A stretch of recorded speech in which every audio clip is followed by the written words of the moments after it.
नमस्कार, India voice देख रहे हैं आप। आपके साथ मैं हूं स्वीटी दीक्षित। बुलेटिन की शुरुआत करेंगे अहम जानकारी के साथ। बता दें कि सपा नेता आजम खान के घर पर छापेमारी अभी भी जारी है। आजम खान के करीबियों के ठिकानों पर छापा चल रहा है। दूसरे दिन भी आजम खान के घर पर छापेमारी जारी है। तो अहम जानकारी आप तक पहुंचा रहे, जहां आजम खान के घर पर छापेमारी जारी है। कल से ये छापेमारी चल रही है। अभी भी कई ऐसे ठिकाने हैं जहां पे छापेमारी निरंतर जारी है। दूसरा दिन है छापेमारी का और ऐसे में आईटी की टीम लगातार लगी हुई है। इनकम टैक्स की टीमें कई जगह लगातार छापेमारी कर रही है और ना सिर्फ आजम खान बल्कि उनके सहयोगियों के यहाँ भी ये छापेमारी चल रही है, जो कि अभी भी जारी है। बता दें कि कल से ही सुबह 7 बजे से ये छापेमारी शुरू हुई थी और आज गुरुवार है, आज भी ये छापेमारी चल रही है। इनकम टैक्स की टीम यहाँ पे खंगालने की कोशिश कर रही है। लेन देन हेरा फेरी जो हुआ है उसको लेकर पूरी कोशिश कर रही है कि कोई सबूत इकट्ठा किया जाए, लेकिन अभी तक कोई सबूत हाथ नहीं लग पाया है। और यहाँ पे सुरक्षा के पुख्ता इंतजाम है। पैरामिलिट्री की फोर्स भी तैनात कर दी गई है। निरंतर ये छापेमारी चल रही है और न सिर्फ आजम खान के कई ठिकानों पर बल्कि कई ऐसी जगह है जहाँ पे ये छापेमारी चल रही है। मध्य प्रदेश में भी ये छापेमारी चल रही है। और बता दें कि आजम खान जब छापेमारी चल रही थी तो अपने ही आवास में बैठे हुए थे। तो दूसरे दिन भी आजम खान के घर पर छापेमारी जारी है। आजम खान के करीबियों के ठिकाने पर छापेमारी लगातार चल रही है। बता दें कि आज दूसरा दिन है और आज भी आजम खान के घर पर ये छापेमारी चल रही है। और इसी के साथ जानकारी आप तक पहुंचा दें कि ना सिर्फ आजम खान बल्कि उनके जो भी सहयोगी उनके घर भी ये छापेमारी चल रही है। आईटी विभाग के अधिकारी जो है वहां भी गए हैं। छापेमारी लगातार उनकी तरफ से की जा रही है। हर कागजात को खंगालने की कोशिश कर रही है। गैजेट जब्त कर लिया है, उसमें भी जो ट्रांजेक्शन हुए हैं उसको भी अब बारीकी से जांच कर रही है। एक एक चीज के बारे में यहाँ पे पूछा जा रहा है, कब क्या कैसे और क्यों हुआ है, क्योंकि यहाँ पे घोटाले का ये पूरा मामला है। विश्वविद्यालय की स्थापना हुई थी 2019 में, इसको लेकर 30 केस दर्ज थे। कहा यह गया है कि विश्वविद्यालय की स्थापना के तहत कई हेराफेरी की गई है और उसके बाद से ये छापेमारी 2019 में जब केस दर्ज हुआ था, 2023 में देखिए सितंबर हो चुका है और छापेमारी चल रही है। कई सवाल जो है यहाँ पे विपक्ष की तरफ से उठाया जा रहा है और अखिलेश यादव ने भी ट्वीट करके कह दिया, जब सरकार कमजोर होने लगती है तो विपक्ष के घरों में छापेमारी पड़ने लगती है, होने लगती है और इसीलिए ये छापेमारी चली है। समाजवादी पार्टी की तरफ से भी कई ट्वीट किए गए हैं छापेमारी को लेकर और ये छापेमारी लगातार जारी है। अब देखिए इंडिया जो अलायंस है वो सत्ता पक्ष पे लगातार हमलावर है। इस छापेमारी को लेकर कई दिनों से लगातार यही कहा जा रहा था कि चुनाव आने के समय बीजेपी जो है वो आईटी की टीम भेज देती है, ईडी की टीम भेज देती है, रेड करवा देती है और एक बार फिर से यही हो रहा है। घोसी का बदला जो है वो बीजेपी इस तरीके से ले रही है। समाजवादी पार्टी लगातार यह आरोप लगा रही है कि ये सब कुछ किया धरा जो है वो सत्ता पक्ष का है।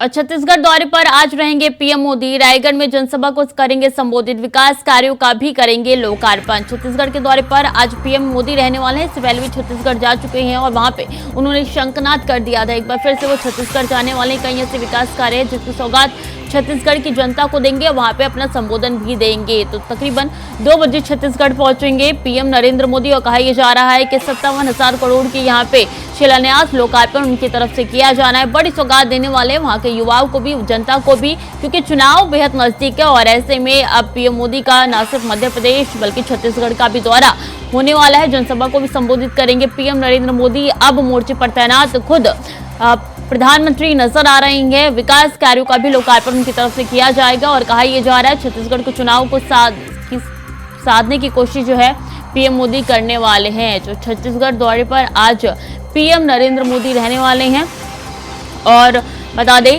कि छत्तीसगढ़ में जाके वो जनसभा को भी संबोधित करेंगे।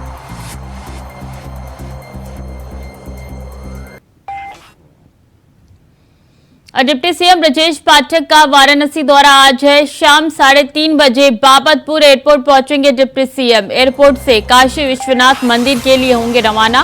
काशी विश्वनाथ काल भैरव मंदिर में करेंगे दर्शन पूजन। रात्रि सर्किट हाउस में विश्राम करेंगे डिप्टी सीएम ब्रजेश पाठक। तो 3:30 बजे बाबतपुर एयरपोर्ट पहुंचेंगे डिप्टी सीएम। बता दें एयरपोर्ट से काशी विश्वनाथ मंदिर के लिए होंगे रवाना डिप्टी सीएम ब्रजेश पाठक वाराणसी के दौरे पर आज रहने वाले हैं। काशी विश्वनाथ काल भैरव मंदिर में पूजन करेंगे डिप्टी सीएम ब्रजेश पाठक और रात्रि सर्किट हाउस में विश्राम करेंगे ब्रजेश पाठक। तो उनसे जुड़ी हुई जानकारी आप तक पहुंचा रही हैं। उनका ये दौरा रहने वाला है वाराणसी का, तो काशी में जाने वाले हैं। आज डिप्टी सीएम ब्रजेश पाठक काफी ऐसे महत्वपूर्ण कार्य हैं जिसमें शिरकत करेंगे। 3:30 बजे का वक्त बताया जा रहा है जब बाबतपुर एयरपोर्ट पहुंचेंगे डिप्टी सीएम ब्रजेश पाठक। रात्रि सर्किट हाउस में विश्राम करेंगे डिप्टी सीएम। और इसी के साथ बता दें कि कई ऐसे कार्य हैं जिनमें शिरकत करेंगे डिप्टी सीएम।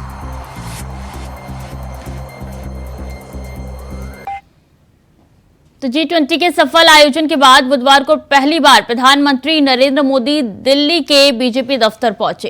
इस दौरान बीजेपी कार्यकर्ताओं ने उन पर फूलों की बारिश की, साथ ही पार्टी अध्यक्ष जेपी नड्डा ने उनका स्वागत किया। बता दें कि पीएम मोदी से पहले गृह मंत्री अमित शाह पार्टी कार्यालय पहुंचे। इस दौरान कई केंद्रीय मंत्री और सांसद भी मौजूद रहे। जानकारी के लिए बता दें कि G20 की सफलता के बाद से पीएम मोदी को देश नहीं बल्कि दुनिया भर से बधाइयां मिल रही है।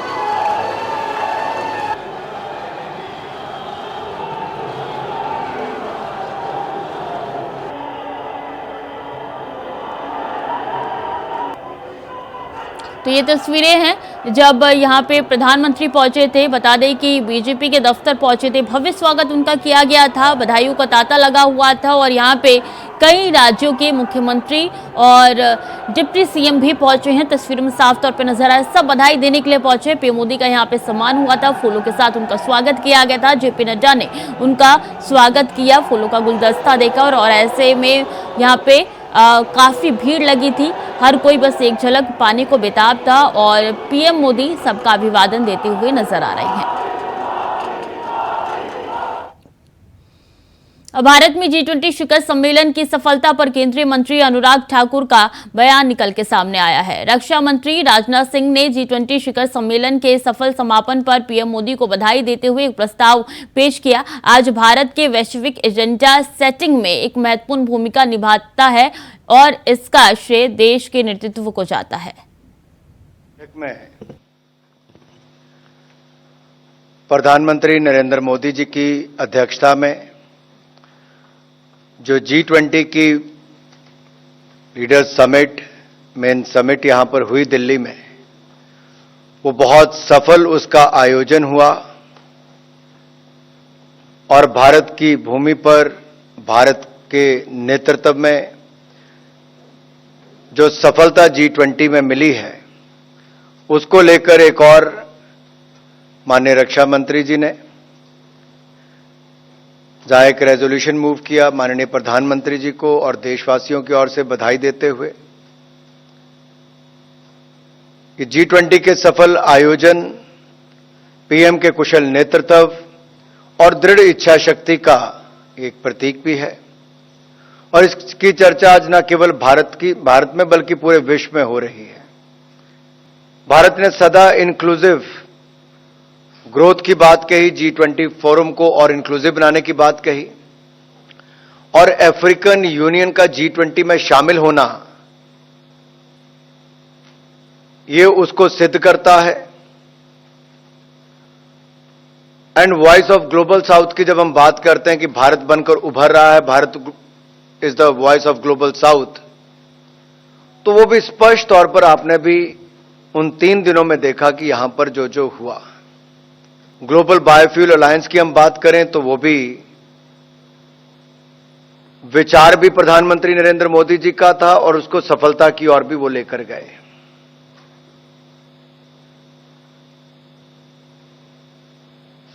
अगर मुझे ये कहना हो कि मैन ऑफ ग्लोबल अलायंसेस, तो उस दिशा में भी आप देख सकते हैं इंटरनेशनल सोलर अलायंस हो या फिर अब ग्लोबल बायोफ्यूल अलायंस हो, मिशन लाइफ जैसे प्रोग्राम दुनिया को देने हो,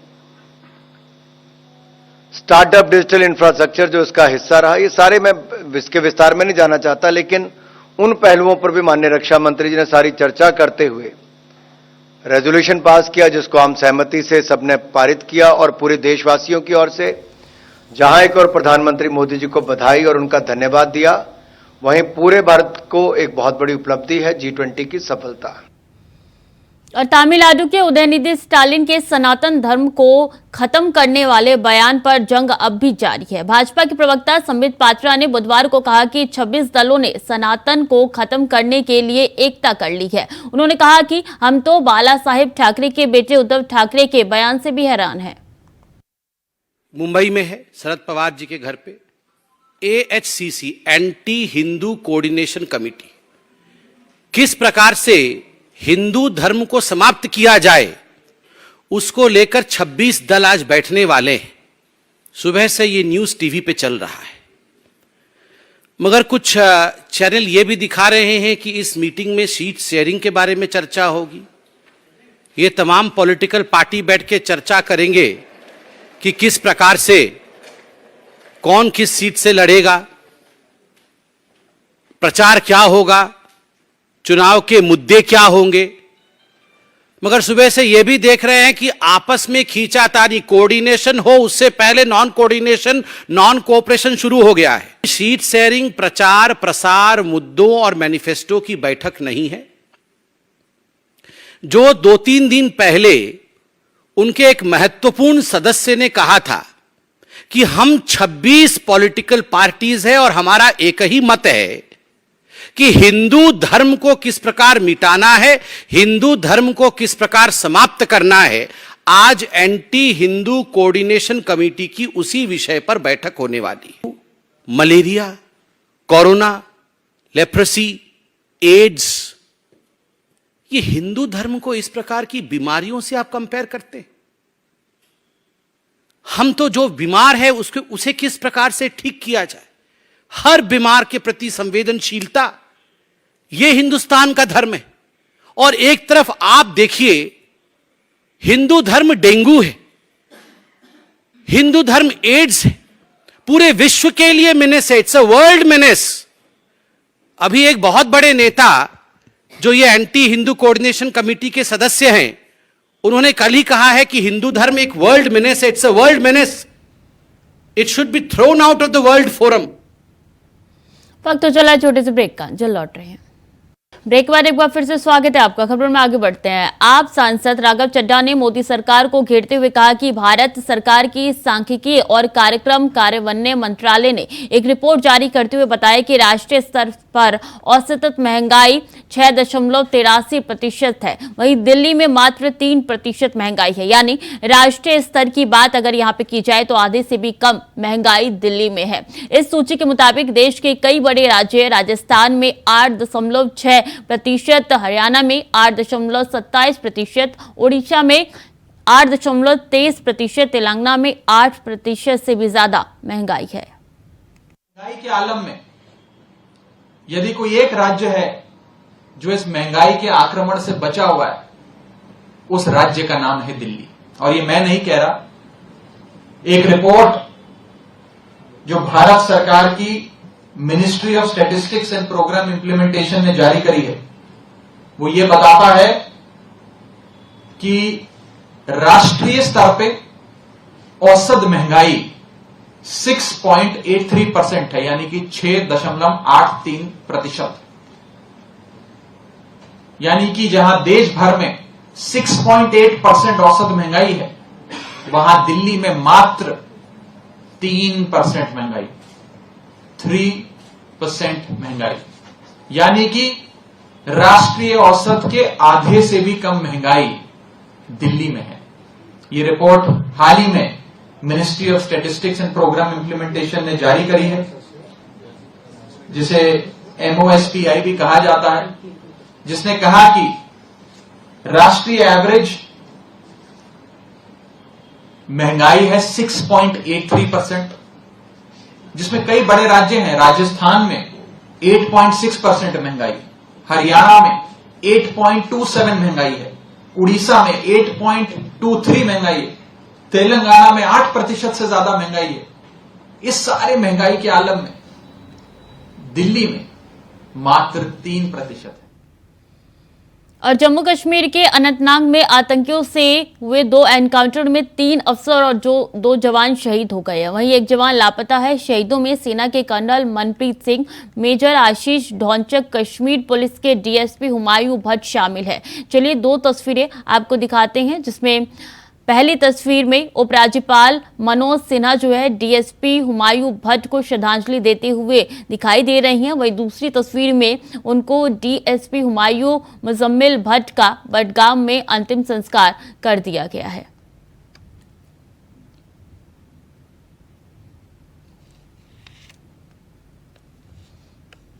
और उत्तर प्रदेश में समाजवादी पार्टी के नेता और पूर्व कैबिनेट मंत्री आजम खान के ठिकानों पर बुधवार को आयकर विभाग ने छापा मारा है।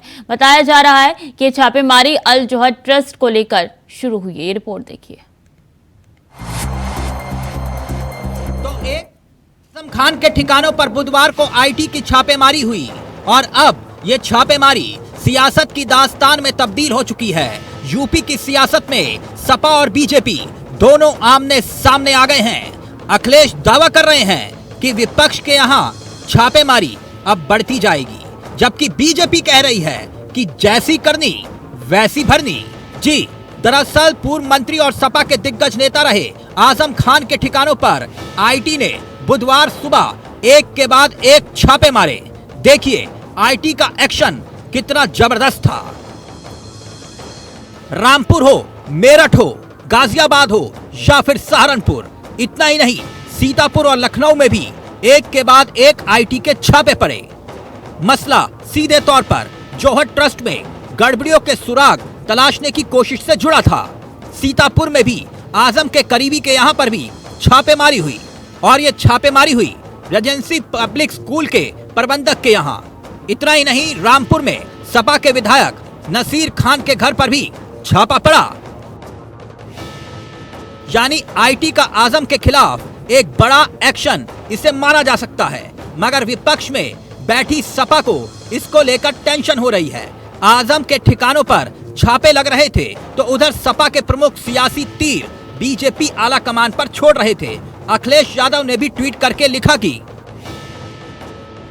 सरकार जितना कमजोर होगी विपक्ष पर छापे उतने बढ़ते जाएंगे। वहीं बीजेपी भी सियासी आरोपों का जवाब सियासत के जरिए ही दे रही है। देखिए जरा। आज उत्तर प्रदेश में आजम खान साहब के यहां छापेमारी कोई पहली घटना नहीं है। भारतीय जनता पार्टी की सरकार जब जब डरती है तब तब छापेमारों से अपने काम करवाकर नेता और हेडलाइन मैनेज करने काम करती है। लेकिन ये जानते हैं आजम खान साहब डरने वाले नहीं हैं, टूटने वाले नहीं हैं। ये उन नेताओं की तरह नहीं है, हेमंत शर्मा, सुरेंद्र अधिकारी, नारायण राणे, अजीत पवार की तरह टूटकर भाजपा का हिस्सा बन जाएं। आज की छापेमारी मुख्यतः जो दिल्ली में शरद पवार जी के घर में इंडिया की बैठक हो रही है उससे ध्यान भटकाने के लिए है, हेडलाइन बनाने के लिए है। तो भाजपा को इस बात का ध्यान रहे कि अब हेडलाइन बनाने से, नेताओं के यहां छापे मरवाने से कोई काम नहीं चलने वाला है। 2024 में भाजपा जा रही है, इंडिया आ रही है।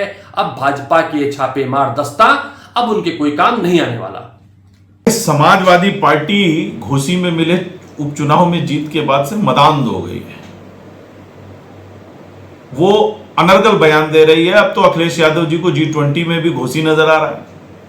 तो ऐसे लोगों के विषय में क्या कहा जाए। जहां तक बात रही आजम खान साहब की, तो उनके खिलाफ कई मामलों की जांच लगातार चल रही है। अलग अलग एजेंसियां अलग अलग मामलों में उनकी जांच कर रही हैं। उन्हें जिस तरह का इनपुट मिल रहा है वो उस पर आगे बढ़ रही है। इससे न तो सरकार का कोई लेना देना है, न भारतीय जनता पार्टी का कोई लेना देना है।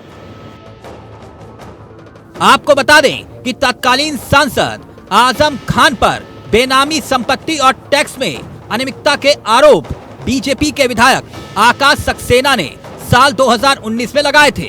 बकायदा इसको लेकर केंद्रीय गृह मंत्रालय में इसकी शिकायत कर दस्तावेज सौंपे गए थे। पूरे मामले को देखते हुए केंद्रीय मंत्रालय ने ईडी को जांच के आदेश दिए थे। आरोप था सांसद रहते हुए आजम खान ने साल 2012 में समाजवादी पार्टी की सरकार बनने के बाद 560 एकड़ जमीन पर जौहर विश्वविद्यालय का निर्माण कार्य शुरू करवाया, जिसमें नियम और कायदे कानूनों को ताक पर रखा गया, सरकारी धन का दुरुपयोग हुआ और जमीनों पर कब्जे की बात सामने आई। यानी साफ है कि सियासत अपने शबाब पर है। आजम पर कार्रवाई सपा सियासत की तासीर बता रही है, जबकि बीजेपी इसे कानून का एक्शन बता रही है। खैर जो भी हो, लेकिन इतना जरूर है कि इस एक्शन से सपा में टेंशन आ गई है। Bureau report, India voice, Lucknow.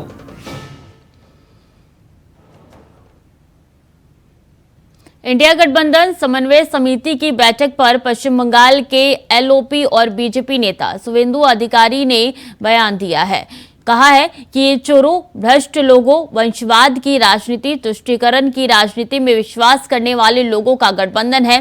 PM Modi के बारे में भी उन्होंने कहा है कि पीएम मोदी 400 से अधिक सीटों के साथ वापस आएंगे। शरद पवार के घर पे बैठ के बैठक किया है जिसमें भारत वो तो इंडिया अलायंस नहीं है भैया, करेक्शन कीजिए। I.N.D.I.A ये चोरों का अलायंस है। भ्रष्टाचारी, वंशवादी, परिवारवादी, तुष्टीकरण राजनीति जो करता है ये लोग का अलायंस है। ये अलायंस का देश का कुछ नहीं है। मोदी जी अगली बार 400 पार देख लेना, ये बेकार, इसमें कुछ होने वाला नहीं है। दिल्ली में आयोजित 63वें SCMA वार्षिक सत्र में केंद्रीय मंत्री नितिन गडकरी ने कहा है कि अब पराली जलती नहीं है। अब पराली से 1 लाख लीटर इथेनॉल बनाए जाते हैं, 150 टन बायो बिटुमेन बनाए जाते हैं। आने वाले कुछ वर्षों में कमर्शियल हवाई जहाज, फाइटर जेट, हेलीकॉप्टर किसानों द्वारा तैयार किए ईंधन पर चलेंगे। ब्राजील का 22% इथेनॉल एयरफोर्स में फाइटर जेट में डाल रहा है। हमारे अभी पानीपत में इंडियन ऑयल, हम लोग उनके पीछे लगते थे। अभी प्लांट चालू हो गया। पराली जो जलती थी, इस बार देखना है मुझे विंटर में, अब पराली जलती नहीं, पराली में वैल्यू एडिशन हुआ। अब पराली से वो 1 लाख लीटर इथेनॉल बनाते हैं, 150 टन बायो बिटुमेन बनाते हैं, और वो अब बायो एविएशन फ्यूल बना रहे हैं। और आने वाले समय में हमारे देश में हमने पॉलिसी अब स्वीकार की है कि हम 8% बायो एविएशन फ्यूल हम एविएशन फ्यूल में डालेंगे। और आपको बताता हूं, सुदर्शन जी वहां तक सीमित थे, अब आगे देश गया।